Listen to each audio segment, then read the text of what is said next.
السلام عليكم، ازيكم يا حبايبي؟ عاملين ايه؟ يا رب تكونوا بخير. كل سنة وانتم طيبين، وعيد فطر سعيد عليكم وعلى الأمة الإسلامية يا رب. ربنا يعود علينا بالخير واليمن والبركات.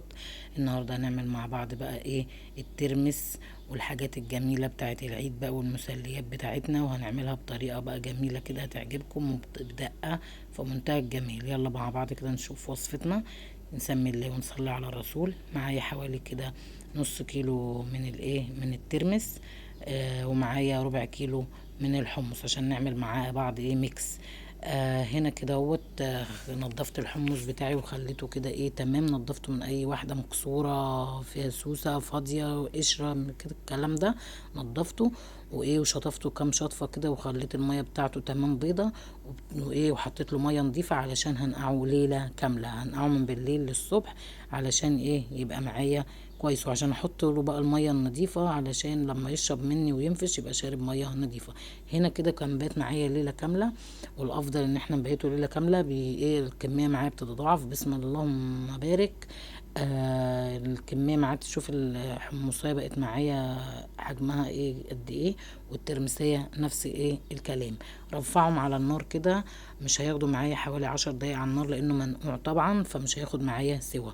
بس كده كنت حطيته على النار حوالي 10 دقايق من غير اي اضافات ولا ملح ولا اي حاجة. بقى معايا تمام.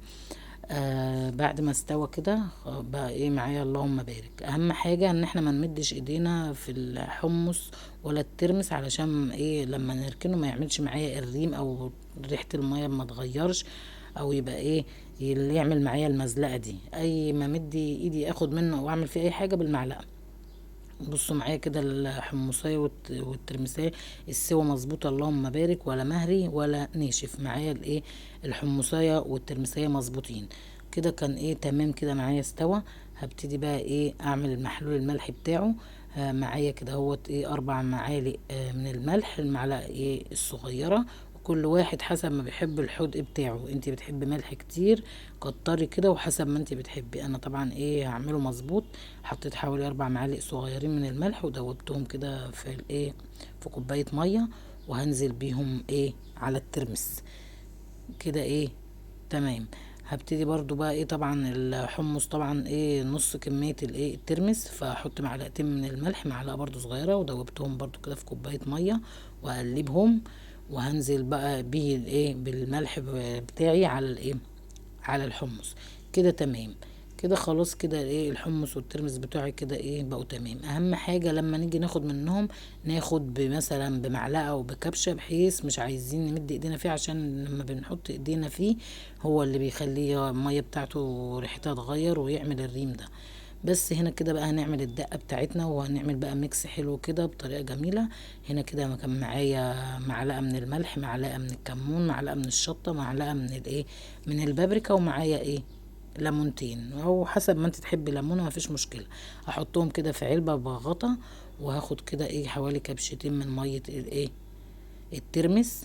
وهاخد بقى شويه من الترمس كده، وهنزل الاول كده اسفه هقلب التتبيله بتاعتي دي، اللي هي قلنا معلقه من الملح، معلقه من البابريكا، معلقه من الكمون، معلقه من الشطه. وطبعا الشطه حسب الرغبه، مش عايزه شطه خالص مفيش مشكله، بس هي الشطه بتديها طعم حلو كده يعني.